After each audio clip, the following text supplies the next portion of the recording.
Should we move on? Because the President of the European Commission, Ursula von der Leyen, has explained how the EU is seeking third country investment and migration deals with African countries like Tunisia and Egypt. Yes, the Commission President added that these deals mean Europeans are the ones who decide who comes to the European Union and under what circumstances. Yes, and this all comes as tensions brew across the European Union, including Ireland, of course, over the growing number of migrants and essentially what to do about it. Well, the EU journalist Jack Parrock joins us now. And Jack, Ursula von der Leyen is explaining that she's seeking these deals suddenly. Could it be that that's because there's an election coming up? Well, certainly.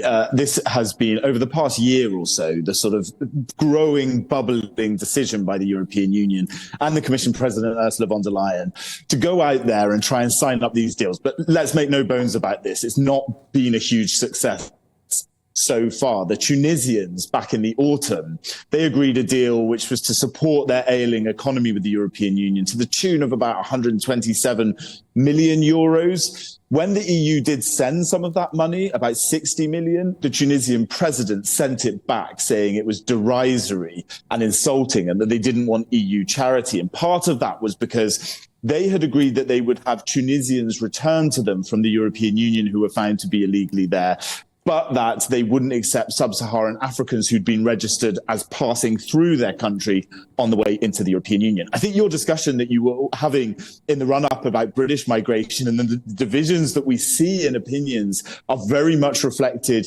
here in the EU as well. It's such a perennial, difficult issue for the EU to resolve.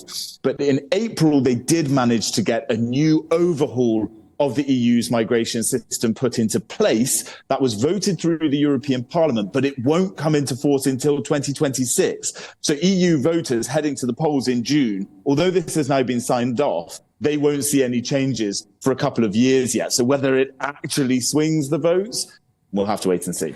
I mean, is Ursula getting much pushback on all this? Because it does seem like the narrative is shifting. I mean, you did have Monsieur Macron, President of France, saying not too long ago that such schemes like the Rwanda scheme, essentially sending people to African countries, are a betrayal of European values. So he said that. You've also got the Euro Commissioner for Home Affairs saying that this is absolutely not part of the EU's new migration plan at all. So is Ursula on her own here, or does she have a lot of support? Well, so this is where this pact has a bit of grey area. So it's sort of open to interpretation in some areas, and it will rely on how it's implemented over the next couple of years and how the EU's member states decide to implement it, whether that happens. Now, figures on the left are very keen to say that what this does is allow essentially a Rwanda-style opening that would allow EU countries to decide safe countries, which is part of the pact, and to send people through to them that would essentially amount to an equivalent of the Rwanda deal. Now, the people like von der Leyen say that's not the case. We're simply sending people back to where they meant to come, where they've come from, where they've been registered through.